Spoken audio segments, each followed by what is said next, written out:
everybody doing?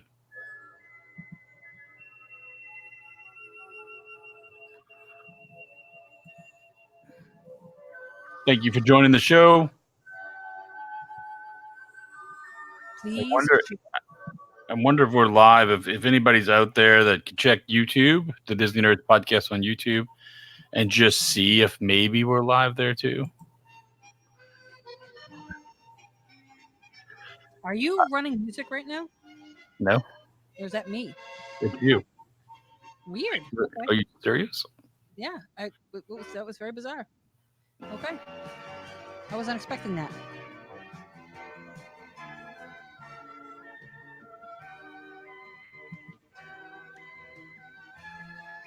That was very bizarre to me. All right. Oh man. What's the matter? A note on Restream about they're having an issue. Well, we getting people with chat with the comments, so never mind. Hello, Bill. Thanks for joining. Victoria, Brandon Humble, what's happening tonight, brother? I'm glad you are feeling better, Victoria. Hello, Maria. Hey, Kim.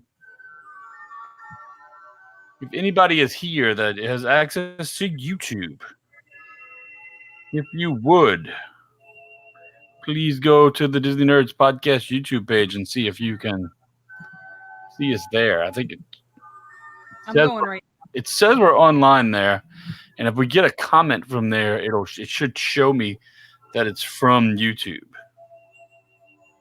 which would be awesome. But we have yet to be able to make YouTube work. At the fault of nobody here. Right.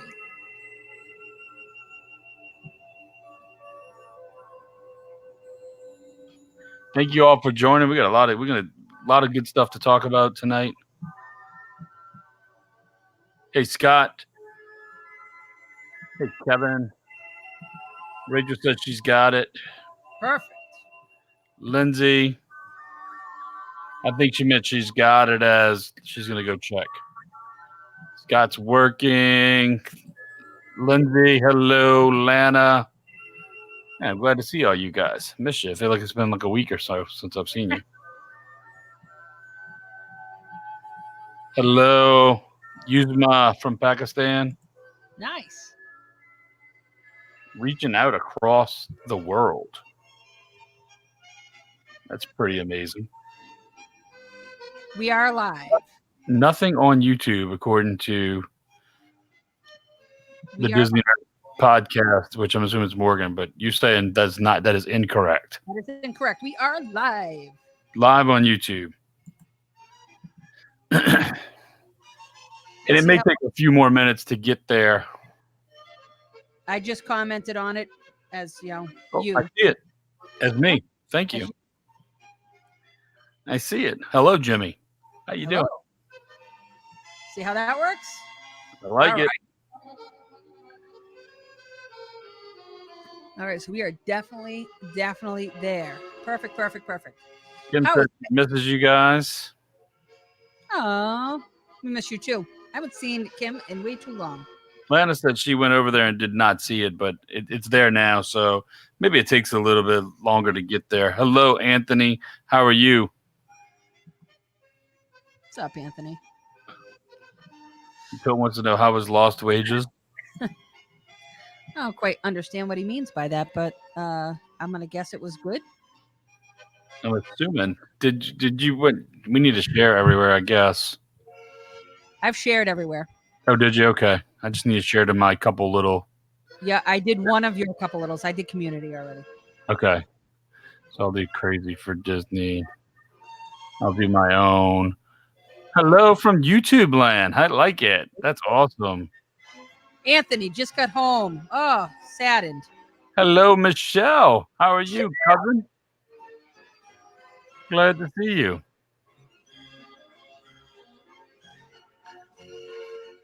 We got a lot of good stuff to talk about tonight. We're just getting the show shared out there. So if you could, guys, if you could go ahead and share the show as well. Oh, Las Vegas, Lost Wages. Get it? Oh, it wasn't. That was a really good part of the trip for me. Yeah. I bet against my team and won, And then Did you really? I rolled dice and won. Yes, I think I walked away with about 800 or 900. So betting against your team. Listen to me. I don't care how good or bad it is. It would have been double pain if I had bet with my team.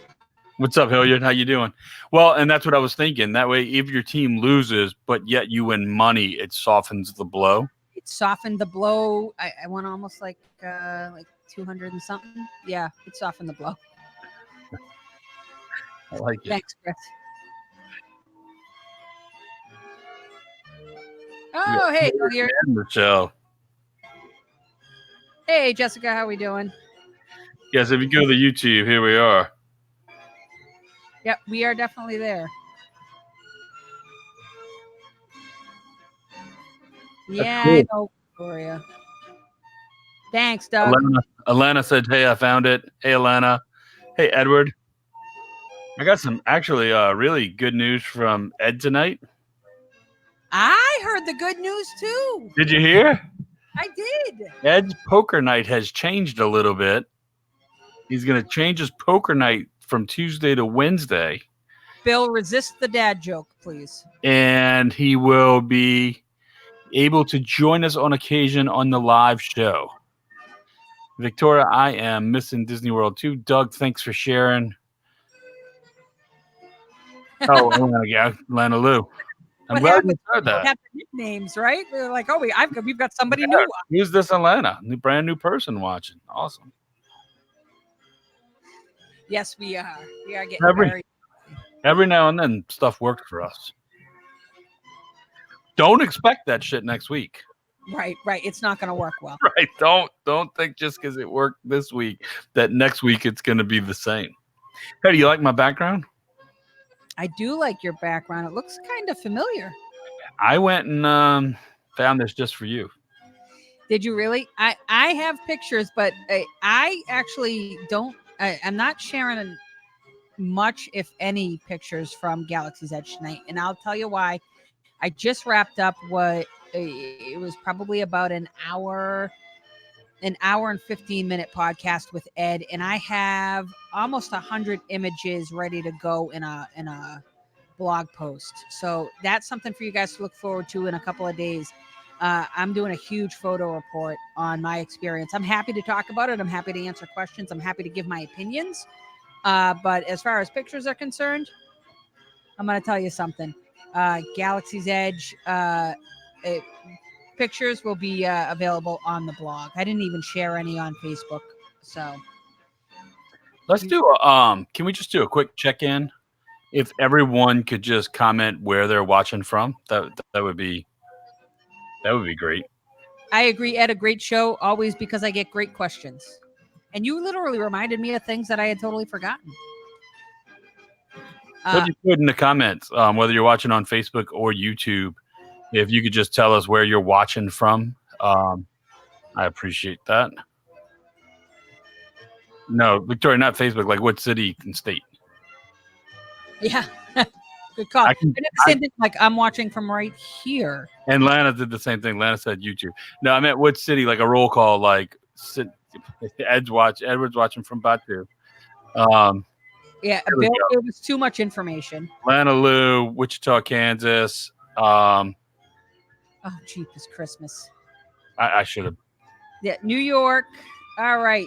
I should have worded that better. Yeah, I'll start it off. Hey, I'm watching from Massachusetts. I'm in New Orleans. Fantastic. Oh, wait, I seen look, Michelle, Portland, Oregon. Jessica, Fort Riley, Kansas. Lindsay, Coral Springs, Florida. Brandon, right down the street from me in Belle Chase, Louisiana. Zoe in Virginia. Doug in Lyon, New York. Yeah, I didn't see Sam until he just sent me the message there. And what up? What's up, Sammy? How's it going? I got my R2. Victoria in Londonderry, New Hampshire. Veronica in Atlanta. Anthony in Bucks County, Pennsylvania. Carla and Boston, Hey, Carla. Yuzma and Islamabad. Wow. I think that's the furthest we've gotten so far.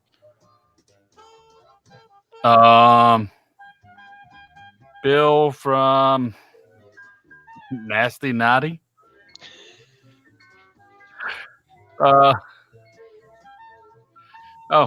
Hey, Lisa, Sam's waiting in the waiting room. Ed wanted to let you know. So with this new setup, Sam, you're actually like a row below. And had I just looked down and I'm like, oh yeah, I see that scroll now. down. That's cool. So really neat setup here. D in Fort Lauderdale, and then Brandon and Adi are having their own conversation. Hey, pro tip: if you're interested in going to Walt Disney World and you just need like an annual pass or just tickets, Sam's Club. I can tell you, I helped Adi buy a platinum annual pass for his wife today, and it was like $9 something. It was $269 cheaper than if you buy it directly from Disney. Was that online, Jimmy, or is that a Sam's Club?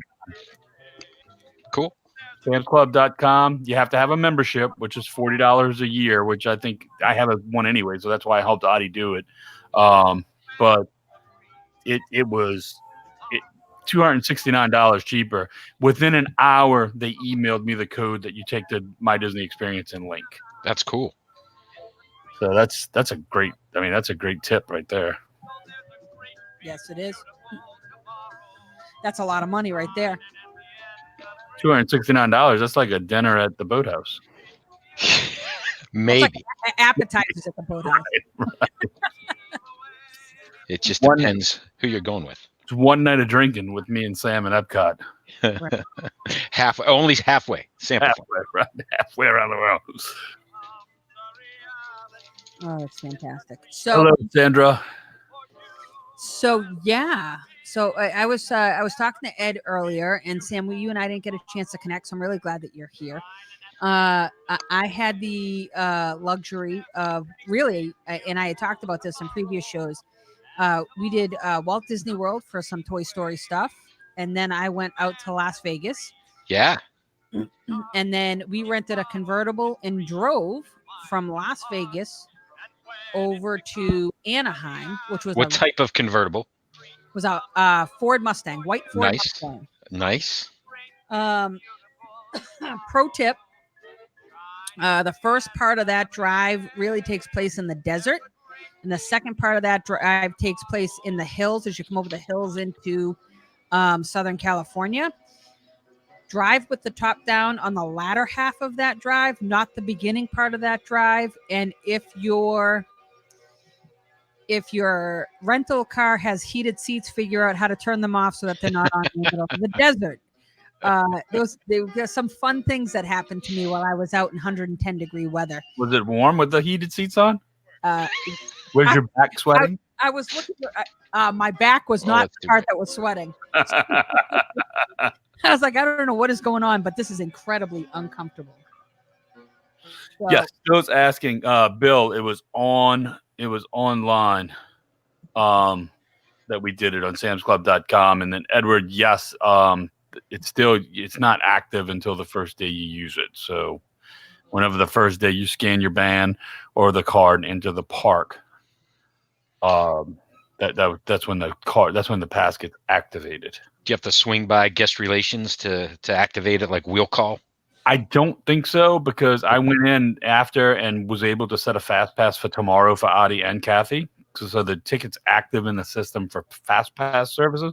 Now you will have to go to guest services to get the card for the discounts and the free parking. So, but if you have a Magic Band, you don't necessarily need that. But they do ask you for the card when you ask for the annual pass discount. Free parking worth a little more this week than it was a couple of weeks ago. Yes. Isn't that the truth? Hey, thanks for watching, Becky. Jessica, I actually drove through Barstow. We stopped. We didn't stop, but we pulled off and got on 66 for a while. And no Disney nerd ever drives on Route 66 without throwing on the Cars soundtrack. That's what I did. Nice. Got in the car, I jammed up the Cars soundtrack and started rolling through. It was a great experience. No, I didn't hit any dust storms, Rachel, but that it gets really hot out in the desert. That is not a lie. Yes, G, that does work for Florida resident passes. Interesting thing about the dust storm, though. And I just posted this on Facebook yesterday, and this is actually a thing. Yesterday, on my way to work, I'm driving and I'm looking at the horizon, and it's daylight. And on the horizon, there's this like yellowish brown streak in the air, like right on the horizon. I'm like, what the hell is that? And somebody posted a news story today that it is Saharan dust. What? It's dust from the Sahara Desert that gets caught up in the atmosphere, Okay. working its way into the Gulf and close to us, where you can see it at certain times of the day. And it says it also makes it. I'm gonna have to send you guys the link to this. So Yeah.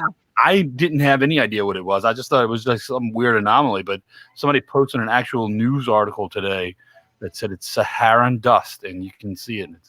It's from the winds coming over. Apparently, it's really good to help stop storms too. Because I guess it makes the air more dense. I don't know. It's interesting. So Jessica said we saw 103 degrees while living there. I was 123 degrees. 123 degrees. It was 110 on our drive, but we got to California, and I knew this was going to happen. I had said this, that it was going to be, it's going to feel like the 90s in Florida, and then I was going to go to Vegas, and we did the Hoover Dam, we did the Grand Canyon, and then we drove through the desert over to Anaheim. And I said it's going to be like in the triple digits and dry heat. We got out of the car at the Hoover Dam, and it felt like we were stuck inside a hairdryer. The wind was blowing around, but it was no less than maybe 115 degrees out. Like, it was horrible. And then we got to California, where we were in sweatshirts and jeans. It didn't top maybe 71 degrees.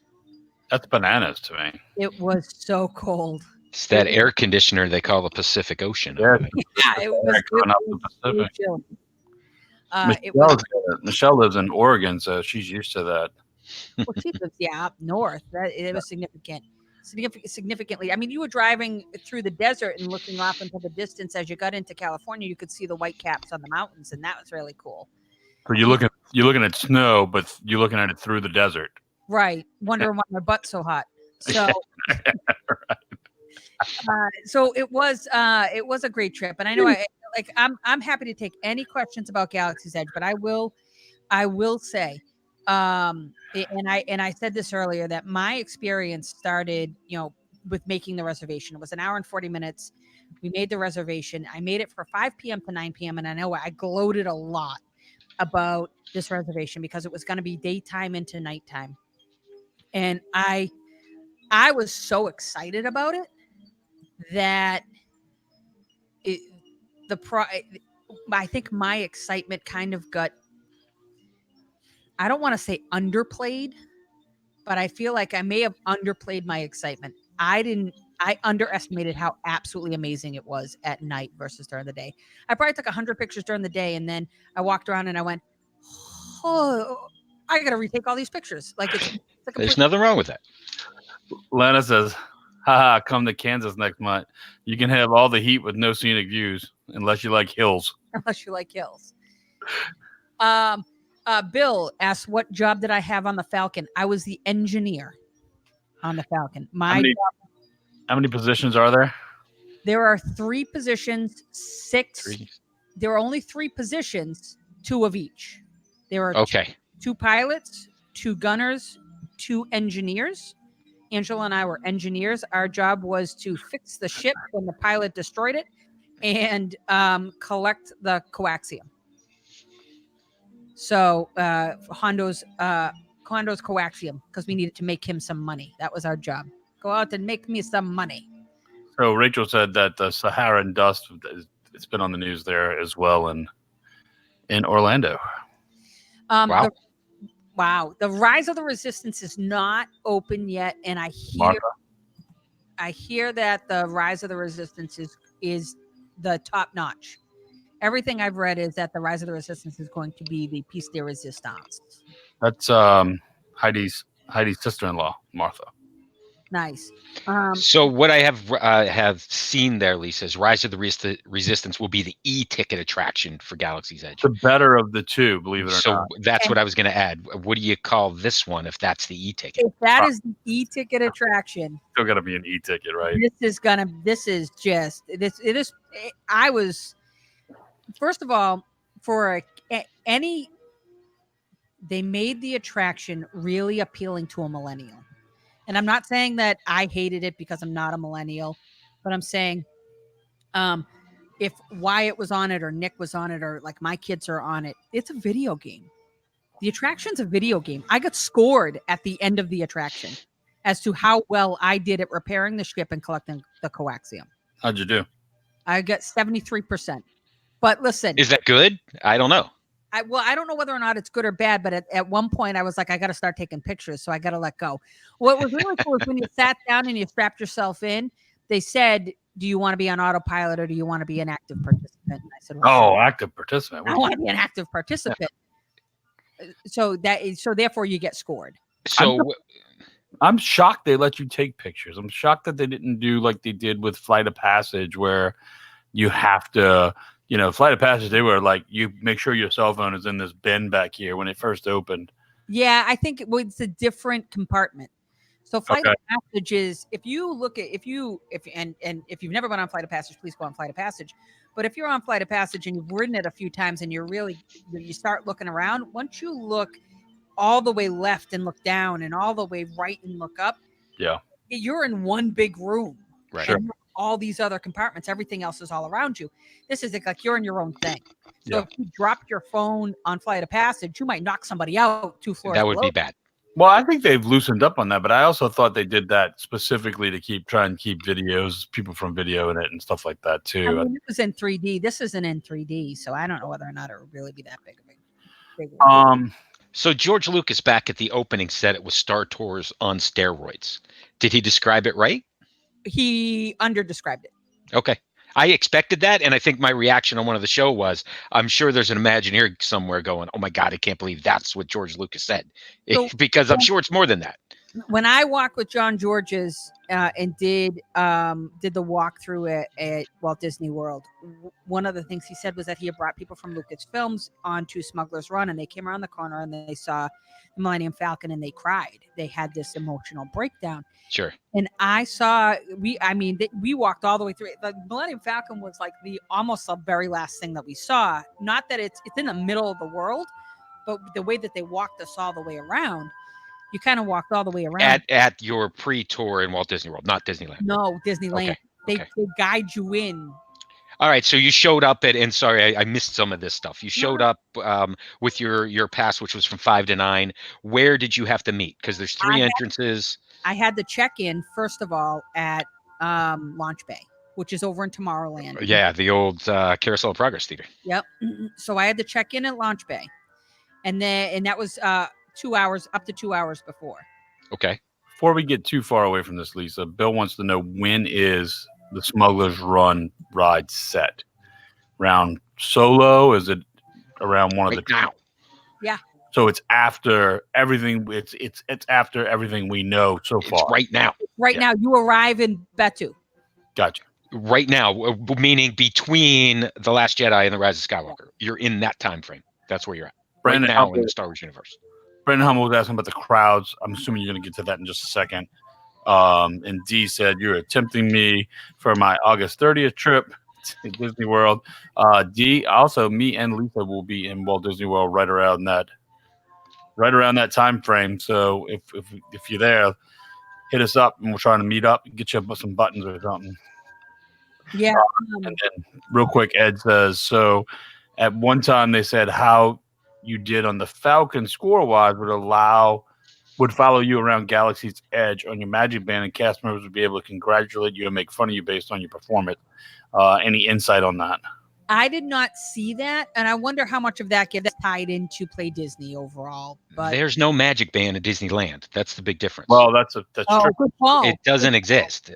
So I don't think Doesn't I don't think that plays, and I think that ties into the hotel, which we're going to see in Disney World. So as I know. much as these things are the same, I think they're going to be different. I say that I laugh pretty heavily right now because it reminded me of day one when we were leaving the hotel, which was right across the street from Disneyland, and Angela's got her magic band on, and I'm like, take that off. We don't need that. Yeah, it's not going to work. That's not going to work. So, Disneyland, Disney World's my home. That's right. She was like, "Oh, I like this ride better than the one at home. Oh, I like home better." She did a lot of, "I like this better. I like that better." It's easy to do, and there's lots of shows there for us in the future because it really is, and it's so different. But that's another thing. Now, a question I had is that I did hear that based upon how you do on Smuggler's Run is the condition of the ship when you're walking off. The condition of the ship as to what Hondo says. Yes, you don't really see the ship when you walk out of the attraction. Okay. He makes reference to it or something like that, like you beat up my ship. Yeah, you beat up my ship. Yeah, he does say that. And I've heard people say that I haven't heard anybody that has gotten good praise from him upon your return. He's Hondo Anako. He's never going to give you credit for anything. But it could be worse than Right. So for those of you that are familiar with, the Launch Bay is in Tomorrowland, and the entrance. So they really confined you to one entrance. So there are 3 entrances in Disneyland, as there will be in Disney World, except one of them is going to be confined to the hotel. Mm-hmm. Right. So there are 3 entrances in Disneyland. They sent us all the way across the park to Critter Country, and just beyond the Hungry Bear or the Hungry something. The Hungry Bear and Winnie the Pooh. Hungry Bear and Winnie the Pooh is where that wide entrance is. Which, by the way, was always a dead end previously. Yeah. So now there's a circle about. So that's where we went. Probably about 30 minutes, probably around 4:30, and the line was already backed up pretty good. But exactly at 5:00, and you went. When you went in that side, are you going into the Resistance side or into the First Order side? You're going into the Resistance side, so there's really nothing over there right now. That's where Rise of the Resistance will be. Yeah. Is there like a distinction in the land going from one to the other? Or is it kind of blend together? I'd love to be able to tell you that I paid attention enough to it, but I was trying not to get run over, and I was trying not to run over somebody. That was where the X-Wing and the A-Wings were, where the fighters were. But there really isn't anything over there other than one store that has, your sodas and whatnot, which you have multiple other places in order to buy those. So they really brought you all the way around into the First Order camp. Okay. Cool. I have heard that, and I don't even remember who told me, maybe Panda, that the stormtroopers will only go so far, and then they kind of circle back. Yes. So once they get to that area where they're going, where the Resistance part is, they won't go in, they won't cross over that, and the Resistance characters won't walk over into the First Order. No, they won't. And that's so here you are, you've got a big group of people and everybody's entering at the same time, and you come around like you're walking all the way in, and you're trying to figure out, because everybody's trying to get in line for Savi's workshop, they're trying to get in line for Olga's Cantina. People are, there's a long line for the Den of Antiquities, which there really wasn't a ton of stuff in there. There was just a long line for it. And then, but when you're walking around and you're kind of being herded like cattle for the first 40 minutes, and you're kind of going with everybody.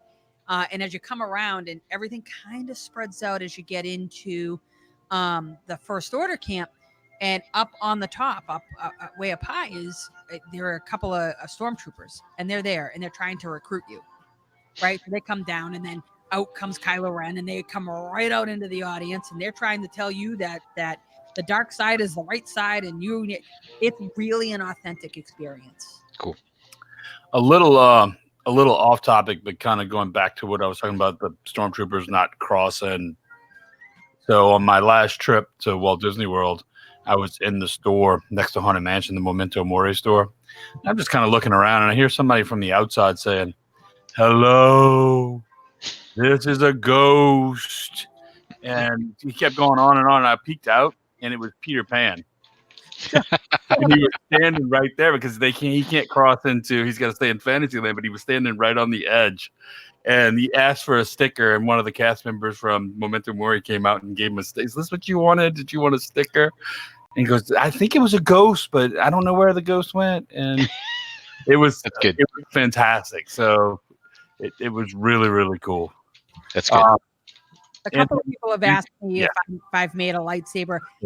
While I did well in Las Vegas, I'm not independently wealthy. And I said this earlier with Ed. I love Disney. I like Star Wars. I don't love Star Wars. So Star Wars isn't. It's a passion for a lot of people. Like I consider Sam, it's a passion. I will be making a lightsaber. I will be making multiples. I will get a black one. I will get a red one. I will get a green one. And I'll do it all on my first trip because they're going to be more expensive the next trip. Right. I will be making a lightsaber in November. I think I probably could do it in September, but I think I'm gonna wait till Sam's there so we can do it together. I love to do that. Are we going to need fast passes to make lightsabers? I think that's the real question.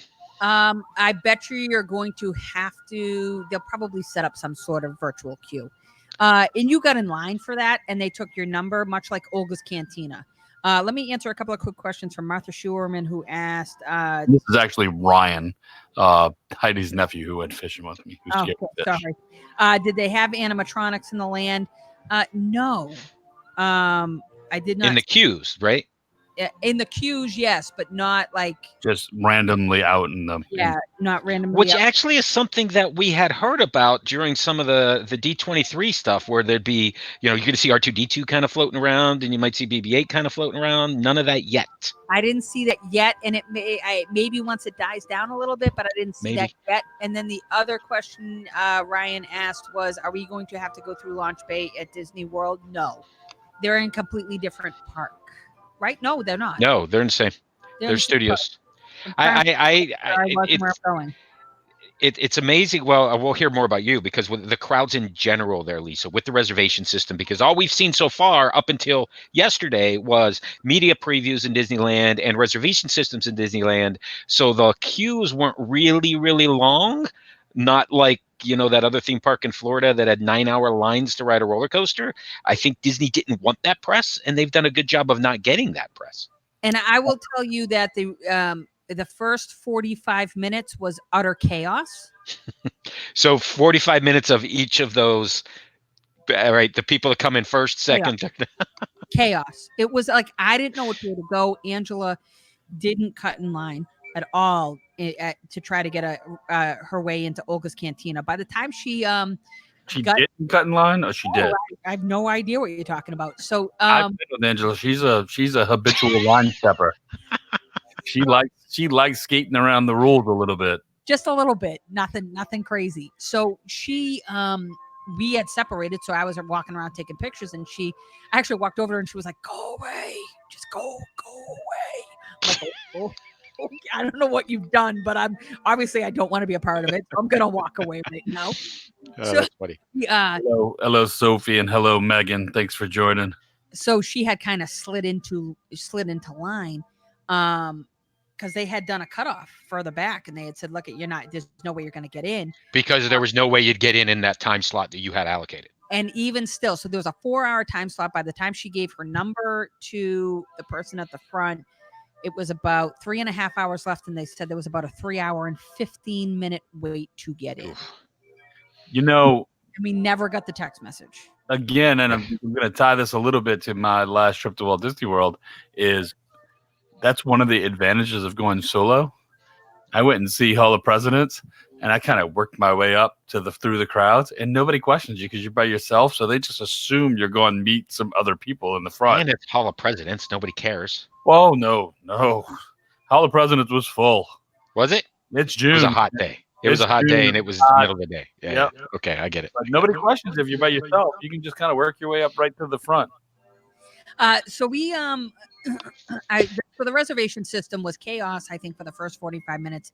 Once everything subsided, like at probably about that 50 to 55 minute, almost an hour mark, it was great. There was like everybody was still there, but they had all kind of found homes and places to go. And I was able to walk around and take good pictures. And the line for what was really interesting is that, and I was telling a friend earlier today who can't wait to go to Walt Disney World. I had said, the wait for Smuggler's Run was about 45 minutes. And we were like, you know what, let's sit down and go to docking bay 7 and do some mobile ordering and get something to eat. And the inside was great. And I took a few pictures and we sat outside and really enjoyed the ambiance. And we're overlooking the Millennium Falcon, which was wild. And we waited until the line got down to about 30 minutes. And then we got into line and it was about maybe 25 to 30 minutes. Maybe. That's wonderful. And it was fantastic, except I wish it was an hour and a half. Because of the queue. The queue. I wanted to stop and take a picture every 3 feet, and I just couldn't do it, and I couldn't get the pictures right, and everything to look at, and but I'm in between taking pictures and Play Disney, and there was so much going on. If somebody had told me that I had to wait 2 hours for that, I would have been totally fine. Knowing what I know now, The first time, yeah, I get it. Be okay with it. Really, be okay with it. There's so much to do in line. There's so much to look at in line. And if you're a fan of Star Wars and you're a fan of the details, you're gonna find something every 2 feet. Well, that's interesting because the first time me and Kim went on Flight of Passage, we did standby and it was a 2-hour wait. And I tell you, I don't regret it. Now I don't think I would do it again. No, not now. No. But going through that queue for the first time, and I'm not even a huge Avatar fan, but there's so much detail and cool stuff in there to stop and look at while you're waiting in line. It makes it worth it. So I agree. It's like when Space Mountain had the games. Well, they still do. They're on the phone now. That's all. Well, but I know. But I always wanted to stay. I always wanted to sit there and play. I get it. Well, that was the thing, is you always wanted to sit there, and then you go through the fast pass line. You'd be like, "Dang it! I want to play the games over there." Yeah, and everybody in the other line would switch with you in a second, so that doesn't matter. All right, David Brooks says road trip to Disneyland. Who's in? Yeah, we're all going now. We're leaving tomorrow. It is. There isn't a detail missed. They found a way, and you're not going to see this in Disney World, but some of the pictures that I have when I'm walking in, I was trying to figure out what I was looking at, and then I realized I'm looking at power lines because they're not underground. Okay, yes. So they found a way to loop those into the sure of the world. Don't play with that prop. Right. Don't touch this. No, really, we mean don't. No, don't touch that one. It is. They didn't miss any details at all. Play Disney in the queues is really cool. So obviously it knows where your location is. So I'm literally, I have a picture on my phone of me texting Hondo. He's like, "You're right behind the Millennium Falcon, right?" Oh, that's cool. Yes, I'm actually right behind the Millennium Falcon. So there's some Bluetooth enabled. Yes. So Be sure to turn Bluetooth on to experience the full capabilities of the Play Disney app. It is so it's so immersive. Even so immersive, I got very excited when I was talking to Ed earlier because I was looking at a picture and it all of a sudden it hit me that, and this is really good for a visual for a live show, but when we talk about details and we talked about Disney in detail when we were doing the 30th for Hollywood Studios, and one of the interviews I did, the guy was like, "Oh, did you notice that we changed the music out front?" And I'm like, crap, no, I actually didn't pay attention to they had changed music up front. And then I walked out front later on that day and I'm like, oh, look, they changed the music. I was like, I finally That's cool. Galaxy's Edge is so immersive that when you're in the starport, or even when you're over at the First Order camp, about every 30 to 40, maybe 50 seconds, a spaceship is taking off or landing. And you don't realize it. That's a spaceport. Yeah, it's a spaceport. So I'm over by the spaceport, and all of a sudden something, and the first time it happens, I'm like, what the hell is that? I'm like, I didn't know what it was. I thought something was coming down, and it was really, really amazing. So another, and you said you're a casual fan of Star Wars, not the super fan. No. One of the things that I've heard and I've seen pictures, the more you know about the comic books, the novels, Rebels and Resistance and the Clone Wars, all of that ties in to Galaxy's Edge. And the more you're aware of that stuff, the more things that you'll spot throughout the different areas or the queues or things like that. So I'm going to imagine that if you are a huge Star Wars fan, every 5 feet, you're going to see something that you're going to go, oh my God. I know I've seen that somewhere in a book I've read, in a comic book that I've read, in a cartoon that I've seen, in a movie that I know that that's from something, or that you know exactly what it's from. Instead of trying to figure out what it's from, you know exactly what it's from. Yeah, the loft. There's a loft cat sleeping inside a cage in the pet store. So, Right. which is straight from Rebels. So that's one of those interesting things. And there are new, like the creature stalls, which is what you're talking about. And Yes, the creature stalls. that whole open air market was kind of fun because I was walking around doing a live stream for you guys. I was walking around, I'm doing a live stream. It's about 7:00 at night, West Coast time. It's 10:00 p.m. East Coast time. I learned a lot about being out on the West Coast and And the time zones, yeah. and the time zones and the changes. I kind of felt bad. I was going live at like 1:00 in the morning on the East Coast. I felt bad. And here I am, and I'm walking. All of a sudden, I come around the corner and I go, I've been here for 3 hours. Where the hell did this area come from? Like it's 14 acres. It's the largest expansion that Disney's done, and you don't realize how big it is until you start walking around. Like there are things that I missed, like not that I missed overall, but like just before I was getting ready to leave, I'm like, I actually haven't been over here. And Yeah. I remember ending the live stream and I'm going back over to where I just was because I actually didn't see that, and I didn't get a chance to look at it personally. That's really cool. So Brandon has a question. So are both of Disneyland and Walt Disney World going to be identical as far as physical design? I was told that they're going to be a facsimile of each other. Now, with that being said, I have to look at for the blueprint of what I saw. The lands are pretty much the same, except that third entrance, which at Disneyland goes in behind Big Thunder, and at Disney World will be the hotel. See, and where I walked in, which you and I had talked about when we were down there for Toy Story, I walked in over by Muppets, and that was a tunnel. We walked in through a tunnel. Yes, with a reveal, right? Because you're walking into the tunnel and around, and then boom, the Millennium Falcon should be there. It's not there when you come around the corner, but further around the corner. Okay, all right. It's a little bit different. I couldn't piecemeal where I was in the Disney World version of it. I'm kind of eager to see what that looks like. Got it. So you talked about the queue for a bit, and when you were there for the preview and the press previews, everything looked great.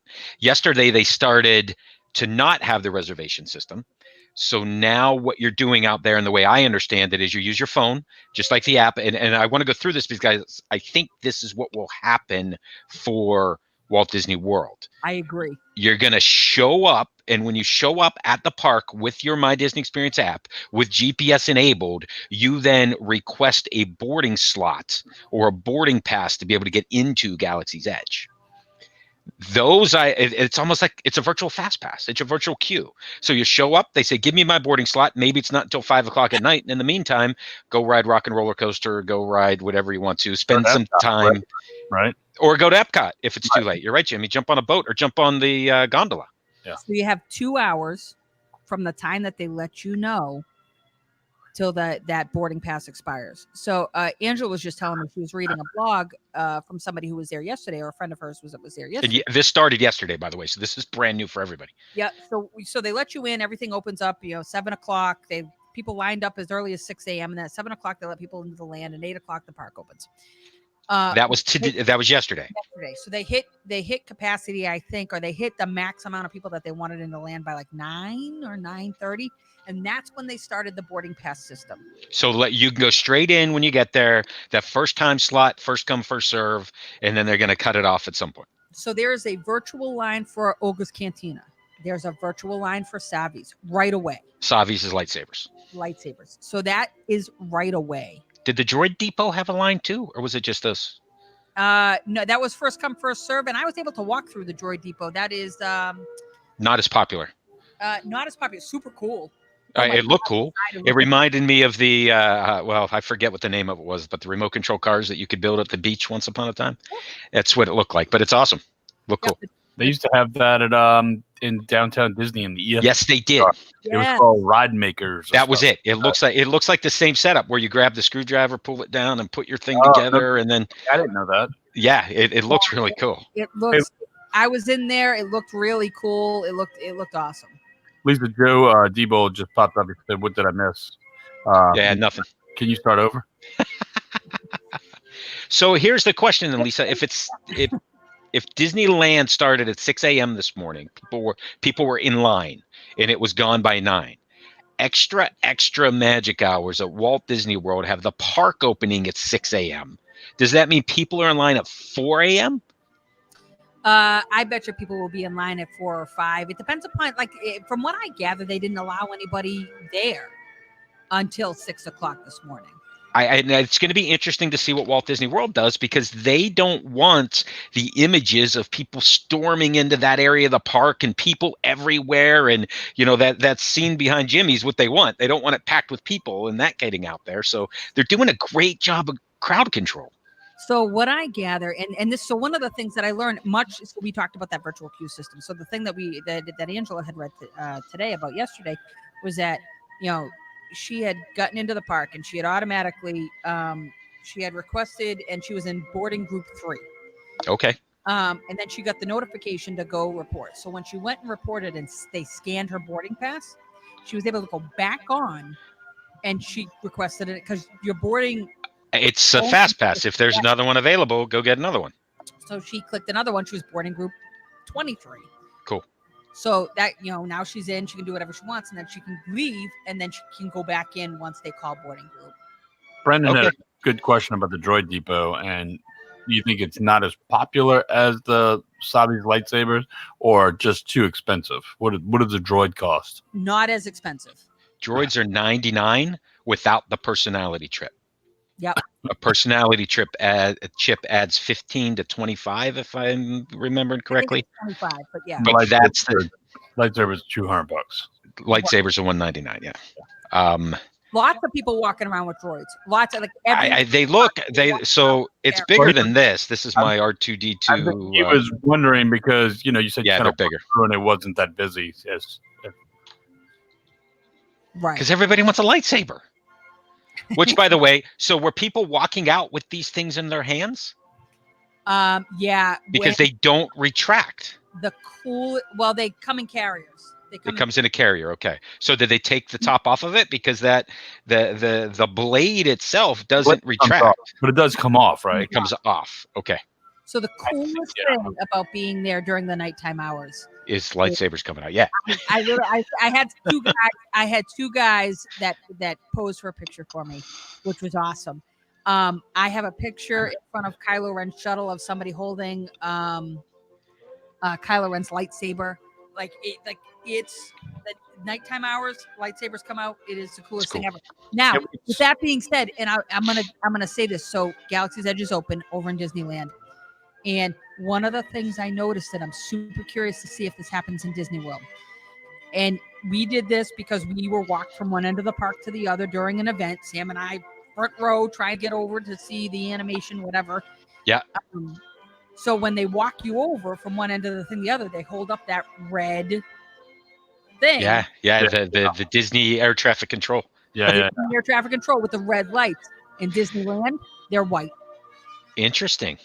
So people don't confuse them with lightsabers. I don't know whether or not they changed that because remember I wasn't there for the turnover, so I don't know whether or not those used to be red. Or that's interesting. Because Jimmy could have his and directing people right into Echo Lake. Well, I was just thinking. Now I'm thinking, Sam, if we're getting lightsabers in November, that's what instead of flags this year for the sample-thon, we're going to have lightsabers. There you go. Angela, is the rest of the park busy? It's tough to judge because it's Disneyland. So Disneyland is significantly a locals park. What days of the week were you there? Does that change? There Friday, Saturday, Sunday, Monday. Okay. And I think the longest line I stood in, not the longest line I saw, but probably the longest line I stood in might have been 40 minutes. So very, very different than that of Walt Disney World. Most of the lines were really short. It is my understanding that the lightsabers that you make there for $200 are like full on, like you can smack them around and battle with them. Basically, they're like full cosplay ready. Which the ones that you buy for, what they're $159 or something like that right now in Walt Disney World, Sam. The ones that are fairly nice looking. But they're more looking. I think that's put on your shelf. Yeah, it's more of a display piece and kind of pull out and show people. It's my understanding these ones you build at Savvy's are, you can kind of bang them against each other. And Brandon Humble said, just an FYI, lightsabers are allowed on carry-ons as per TSA. No I liquid inside of it. they had to get that checked out before they. I imagine. Otherwise, Yeah, you would think. Yeah. So, Lisa, you talked about the Millennium Falcon, Smuggler's Run, all that good stuff. You were the engineer, so you sat in the back seat. Let me ask you this. Which I thought was great. I thought I was in the back, but you could see okay? I could see everything. Yes. Okay, so there's things on the side of you, the screens, I guess. Well, Could you tell it was a screen, or did it just look like you were looking out into space? I looked like I was looking out into space. Sweet. Very sweet. So I guess my concern is, if you get so into trying to fix the back of the ship and do all those kind of things that you sort of lose focus on what's going on around you. Did you feel like you were doing one thing versus the other, or what's your thought on that? Like I said, I feel like it was I got a 73%, and I feel like a lot of that had to do with that I found myself the way that the vehicle is set up. So I'm facing forward. It's kind of, I don't know whether it's not triangular, but I'm able to see. It's a cockpit, right? And it goes. But it's kind of triangular. It's not one on top of the other. But I'm looking out, and she lost focus more than I did. Angela said, "I got a better score on my side." I was trying to take pictures. I assumed that Angela got a better score. That's the excuse I'm gonna start using when me and Kim go on Toy Story Midway Mania. I was trying to take pictures, Kim. Of a 3D thing that will never come out, and I've tried. That's why you beat me. I was trying to take pictures. I had two very conscious thoughts.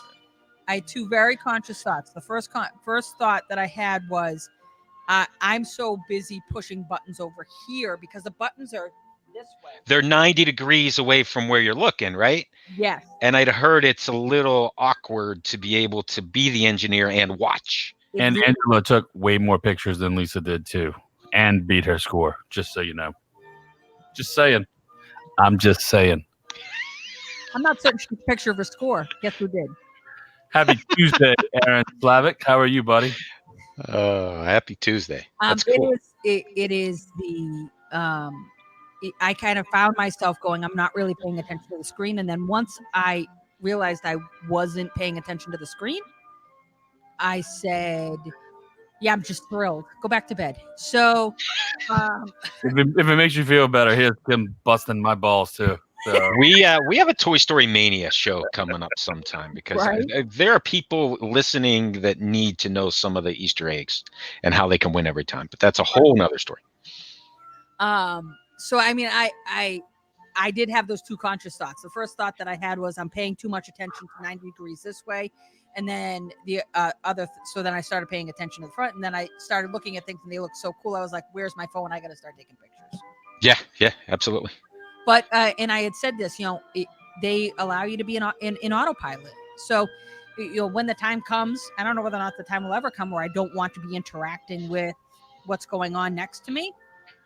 No, but I'm happy to take video or pictures. Well, you could go and just maybe do something that's just strictly like a research ride, just strictly for the podcast, where you're there to grab content and grab video and that type of stuff, and you would put it on. That's cool that you could put it on autopilot and just kind of grab all that information. That's cool. So, yeah, I mean, there is, outside of our wives beating us up right now. The trip itself was amazing. Galaxy's Edge is not going to disappoint. When I went there and did that pre-walk and only made it in a few steps, and I was fascinated by the details, boy, with all the props in there, with everything else that gets added, I mean, I've said it several times, grown men are going to cry. Grown men are going to cry. Sam's going to cry.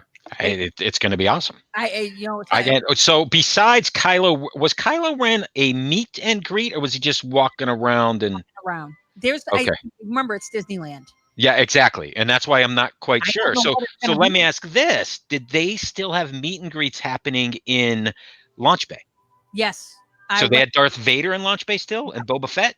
That's where I am. Boba Fett. We went and saw Darth. Because there's- Vader is still not in Florida. It's Kylo Ren at Launch Bay in Florida. I know I was so excited to go see Darth Vader. And Boba Fett's over there. Those two go back and forth. Oh, I didn't see Boba Fett, but I was so excited to see Darth Vader, and like the PhotoPass photographer got great pictures of me, like That's cool. engaging in the dark side, if you will. That's cool. Was there in Galaxy's Edge, is there a Chewbacca or a BB-8 or anyone like that meet and greet? Chewie goes out and walks around. There's somebody actually got great video of Chewbacca watching the fireworks last night. Oh, that's cool. He does. Can you hear the fireworks in there? Meaning, did they pump? I'm sorry. You can see them. You can see them. You can't hear them. That's what I expected. People stayed back there. You can see them, but they don't pump in. I'm not. They don't pump the music or anything like that in there. No, I wouldn't think so. They wouldn't break the. Yeah, they wouldn't break the third wall. Don't break the. Exactly. So they definitely really tie in that on planet, off planet thing. Really, really well. They keep you very, very in depth, very engaged in what's going on around you. Did you pick up the language at all? What's the greeting? Great sons or? Yeah, I was saying that earlier. There was a whole. I had read somewhere that there is like this whole, so forth and so on. I actually heard an interaction between a cast member and a guest who had obviously been several times. And he had asked him for something, and the guy had answered, and he had said something, and the other guy had said something, and it was like the equivalent of thank you and you're welcome, but they didn't say thank you or you're welcome. Got it. And I was like, I know that's what that meant, but boy, I should have really queued up on the lingo. So yeah. Is it? What's the greeting? Do you remember? Is it great sons? Does anyone know? Sons. I don't remember off the top of my head. I don't either. I just heard about it. Angela says cell phones are data pads. Of course. Nice. Like Yep.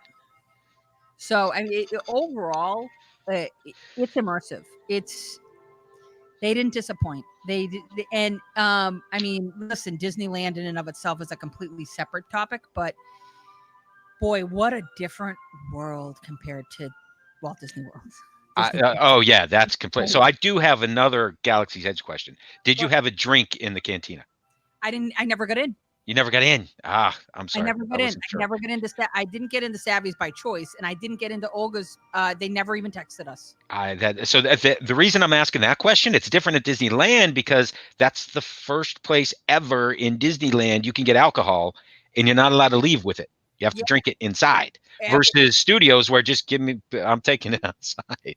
So a little different. Maybe in that case, Olga's won't be that big of a deal, but I think people got into Olga's and never left. Bright suns and rising moons. There it is. Thank you. Angela, you rock. She does. Rising moons. She can Google. She can Google. Whatever. Other than beating Lisa on Smuggler's Run. Anything. Smuggler's Run, Toy Story Mania. We're not even going to play that. Buzz Lightyear, all of them. Oh, yeah. How'd you like Buzz out there? Can I ask that? Buzz yes. is awesome. Buzz is awesome in Disneyland. To make Buzz, the Buzz in Disneyland, they need to update Buzz. And all it is, so it's XP35 is the ride vehicle. This is how geeky I am. XP35 is the ride vehicle in Walt Disney World, and it's XP40 in Disneyland. Please Disney update that. It was so cool. You take the controller off, you move it around, and you can see where you're shooting. That's the best part. Feel it when you hit it. Yes. When you hit the target, you can feel it. It vibrates in your hand. It's cool. I think that's one of the things that adds such a level of difficulty to the one in Walt Disney World, though, is that it's mounted and you got to find the right angle and turn it. I don't know what I'm hitting. It's hard. Yeah, it's hard. There's a trick to it. They're different, but I like that one better. They're different. That's the only thing I can. That's the only thing I beat Kim. I beat Kim in Buzz Lightyear, so she hates it. And you beat her eating popcorn while you're riding. Yeah, I did. Well, that was Rachel, but that was Rachel with me on that one. I'd already beaten her. Somebody's like, "Oh, make Rachel." Oh, Morgan commented on that picture. She was like, "Make Morgan do all the work." I'm like, "I'd already beat her." Rachel, yeah, but yeah, I'd already beat her by that point. I can eat my popcorn and take a break. Yeah, most of the guns don't work. See, Joe, Angela, the guns don't work on Buzz. That's why you always win. So that's really what it is. I know the trick, and now that I'm a galactic hero. I did it by accident once, and people thought I faked Megan was just there for her birthday. Happy birthday, Megan. I know it's late, but I think this was the first live show since your birthday. And she got Galactic Hero. Get the sticker. First time. They gave her I know they wrote it on her button, Too and big she's for got a stick. picture of it. They had a sticker that you have to ask for. Yeah, I think they still do the sticker. I don't know if she Make knew sure that. you ask for the sticker. Michelle asked if there's still New Orleans Square there in Disneyland. I know there is, even though I've never been there. There is. We That's stopped where at French Pirates of the Caribbean is. and we did Pirates, which was really Blue cool. Bayou Restaurant. We did the Blue Bayou restaurant. We went to the Mint Julep and got beignets. Nice. It was cool. The train in Disneyland is very different. Side. Well, that's not different if you go to Disneyland. Yeah. That's because you can see right outside of the berm. It faces in like the Animal Kingdom train. Oh, so it's got bleachers lined like he's Yes. lined up facing. Right. Yes. Could you see any of Galaxy's Edge behind the train? Right. It's behind it, and Yeah. they have it perfectly blocked. Yeah, that's what I expected because the train was down for Hey, Lisa's mom. good 18 months before it while they were building Galaxy's Edge. Right. Riding the Columbia was really cool. That is cool. I had said Lisa, yes. your mom says hi, baby. This is Joe Debo's response. Hi. Oh, sweet Lord. Is Haunted Mansion? Yes, it is. Brandon, Haunted Mansion is there. It's really cool. It's cool. I- It's really an elevator. It's really an elevator. I like. It's shorter than the one in it's shorter than the one in Walt Disney World. Is it? It is. The track's shorter, but the attraction's the same. You just walk through some of it. You walk through and there's no step room. Yeah, that is true. Christine, you're in Maine? Yeah, she's up in Maine. I thought she was in Florida. She's back from Florida? Back from Florida. That's as far north and south you can get. She's a world traveler. World traveler. I am too. I go to Epcot. Yeah.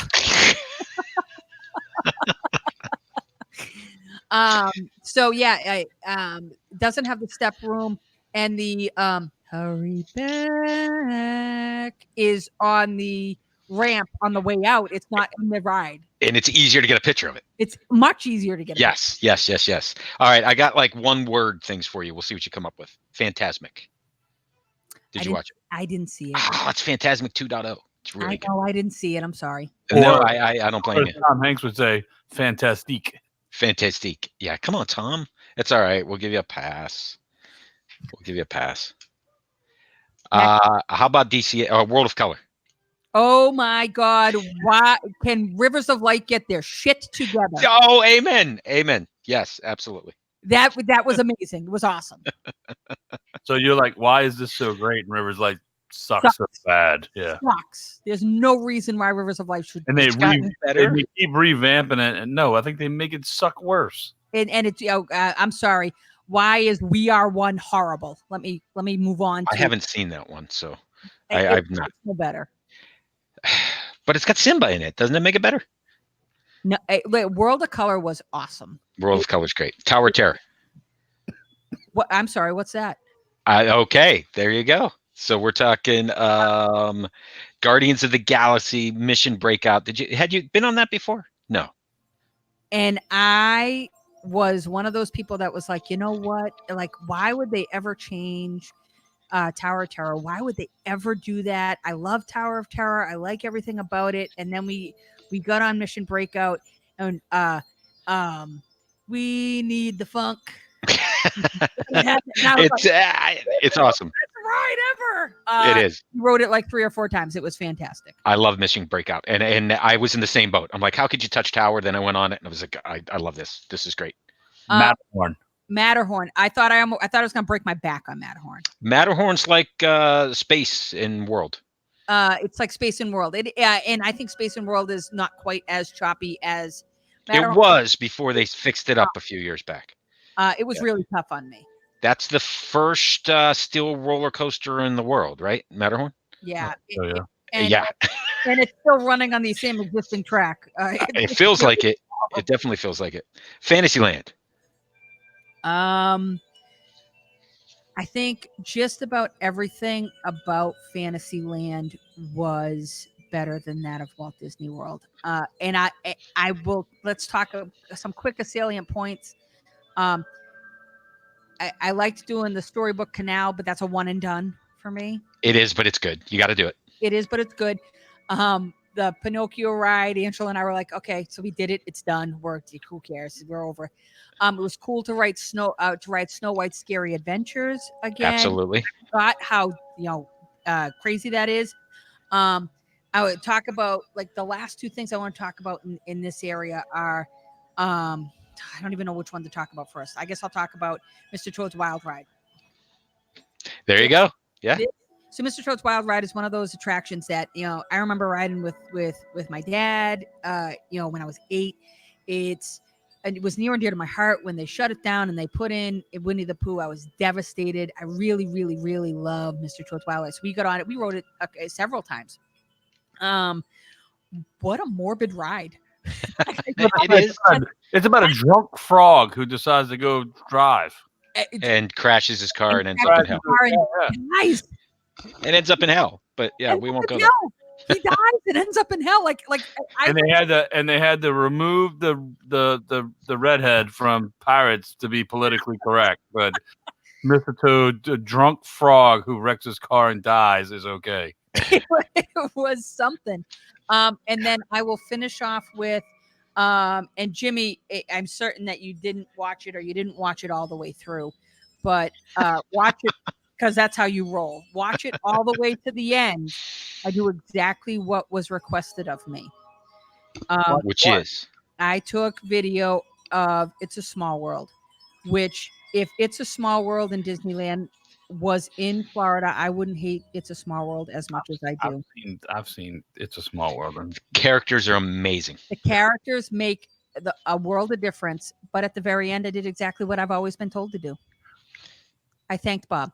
Absolutely. That's where you got to do it. That's the one. And it doesn't change how much I don't like the song, but it's really cool to go into each room and wonder which character's in there. Like, oh, here, where am I? And they all fit and they're perfect and it's not tacky. It looks great and it can be done. Like, oh my God, Lilo, Stitch, there they are. Yeah, there they are on the surfboard. Of course they are. Yeah, that's awesome. The only thing I'd say about It's a Small World, it's even better for Small World Holiday when they do the holiday overlay, and then you might like the song because they got some holiday music that comes in and out of It's a Small World, so it changes it up a little bit. Lisa may not like it, but I can tell you who would. I know, David, right? Don't sing it. How about Peter Pan? You didn't mention Peter Pan. Because Angela would definitely love the holiday music. That attraction line. It's like Disney World. It was an hour. So. And it's a shorter ride. That's what I was going to get to if you did it or not. It's a much shorter Peter Pan. You feel like you're on and you're off. If you thought Walt Disney World was fast, this one's even faster. Right. Angela, yeah, you are able to kind of bounce back and forth. I will say to you, one of the weirdest things, and we noticed it towards the end of our trip, I don't know why we didn't pick up on it sooner, was different than Florida, where it's subtropical, so it pours all the time. In California, most of those queues are outside. Yes. So those switchbacks and everything is outside. So I remember being outside waiting in line and I'm like, my God, this line there's no way it's 10 minutes. It's going to take forever. And then you come inside the building and it's like, oh, we're getting on the ride. You're getting on. Yeah. Because there's no indoor queue. Boom. Can't do that in Florida. No. You would die. You would die in an outside queue in Florida. Yeah, you would. And you'd get soaked. Either you'd sweat to death or you'd get rained on. Right. Yeah, for sure. Both in 20 minutes. Yeah, right. Probably. You'd probably pass out from heat and then get rained on and it would wake you back up. So Space Mountain, better in Walt Disney World than it was, better in Disneyland than it is in Disney World. Okay, yeah, definitely. I think that's because of the reimagined Space Mountain, because it's really kind of not really comparing it properly. Well, so in that comparison, I think you need to compare Space Mountain and Matterhorn, Walt Disney World and Disneyland. I think they're more comparable than Space Mountain over to Matterhorn. Yep. I would compare Space Mountain to Rock and Roller Coaster. That's you compare Space Mountain to Rock and Roller Coaster on Galactic Nights. Okay. Take it a step further. All right. But in the was it Galactic? Did they have the Star Wars overlay in Disneyland? I've never seen that. Oh my God! Damn, Yes, damn, yes. damn. I've never seen it. It's so good. It's so Ah, good. I I've have never great seen it. audio of it. It's so good. I've seen pictures and I'm like, I got to see this. Hopefully, it's still there in August. I'll be there in August for D23. The ride is so much smoother. The hyperspace is so much smoother, and Angela says the theme. Besides the theming, it's that much smoother.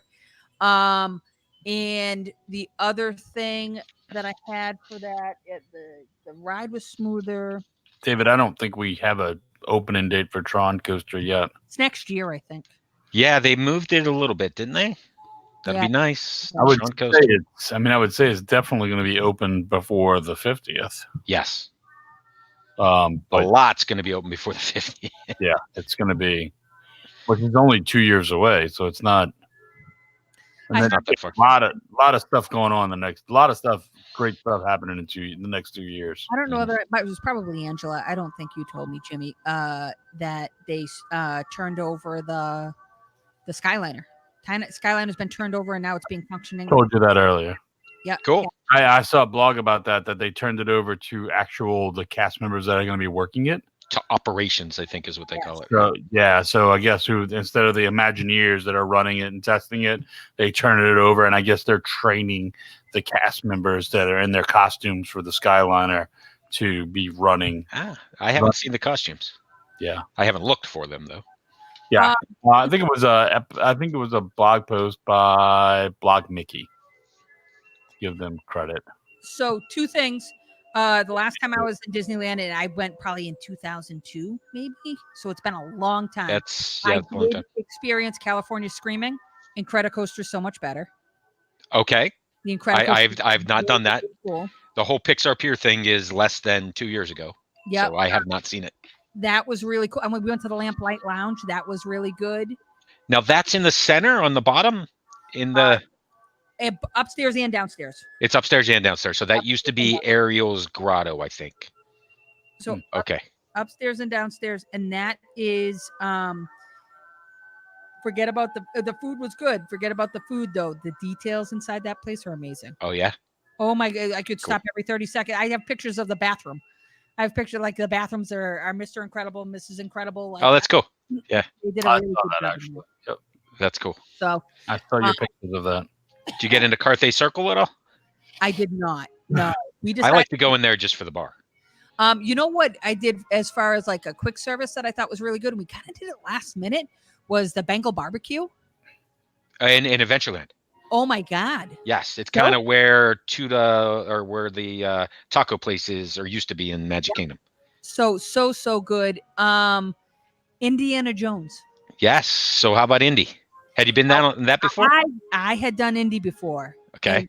And Angela had not. And we rode Indy twice because she loved it that much. It's cool. You know what? The thing that got me about Indy was when you go into it, it's so big.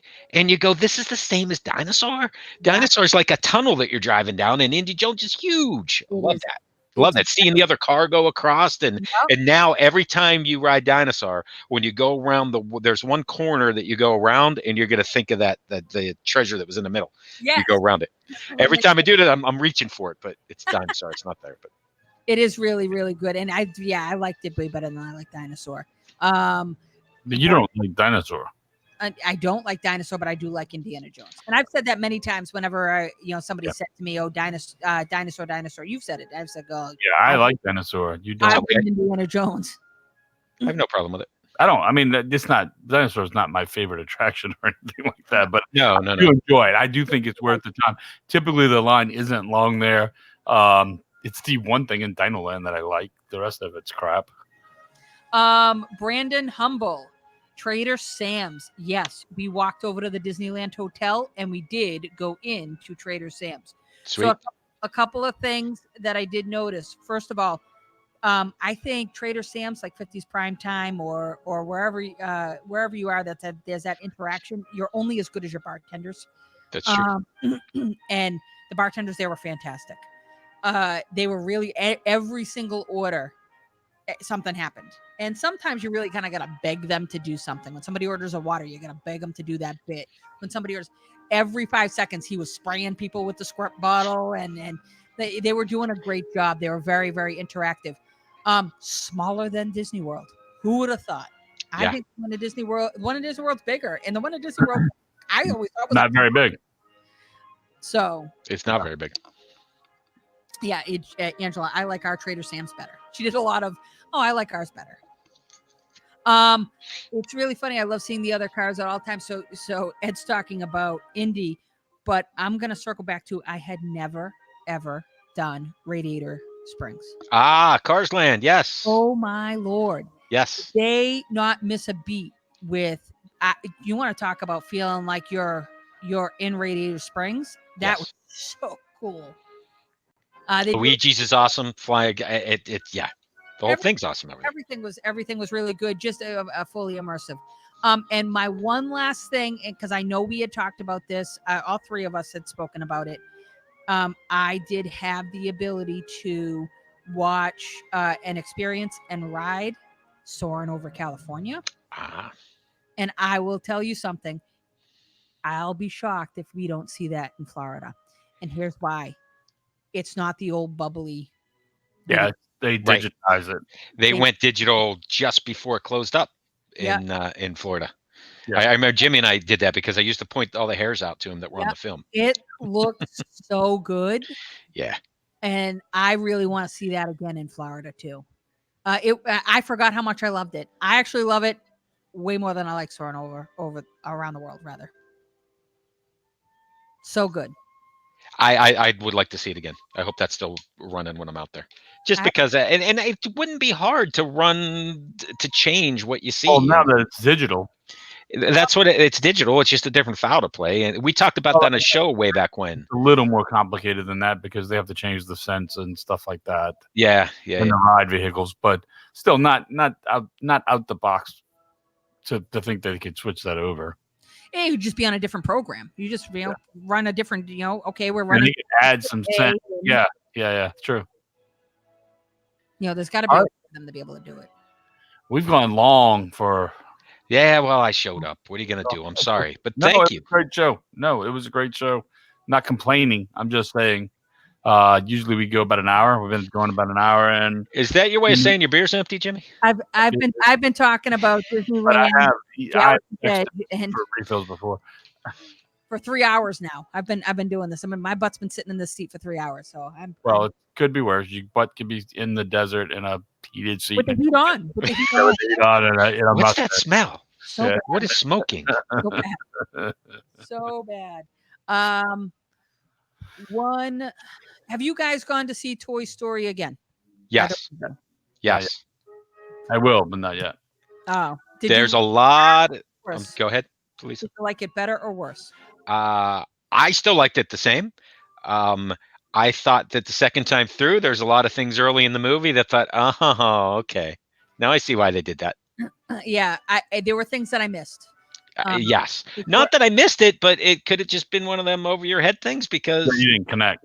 Right. It didn't connect. It's like any movie. You watch it a second time, you see different things. I did find a couple of more things in the antique store.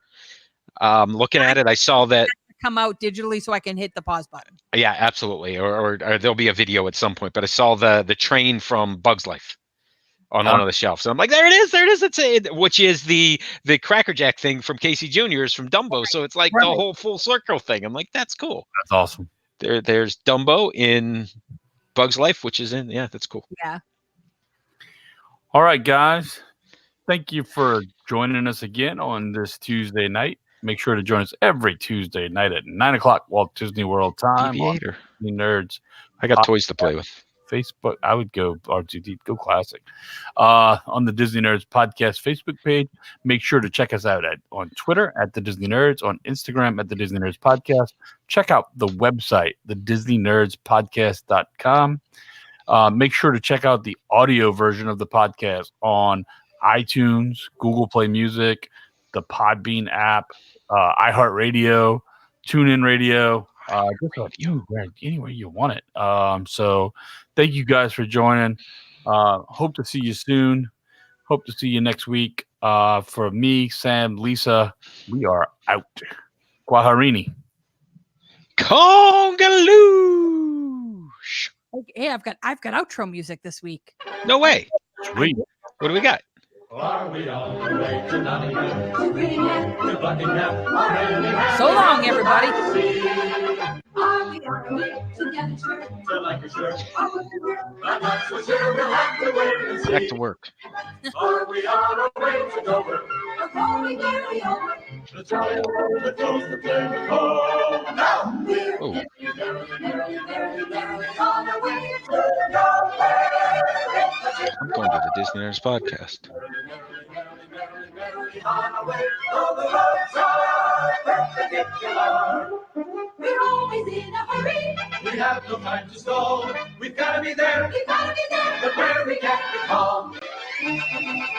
We're merrily on our way. And we must be going to Devonshire, to Lancashire, to Lancashire. We're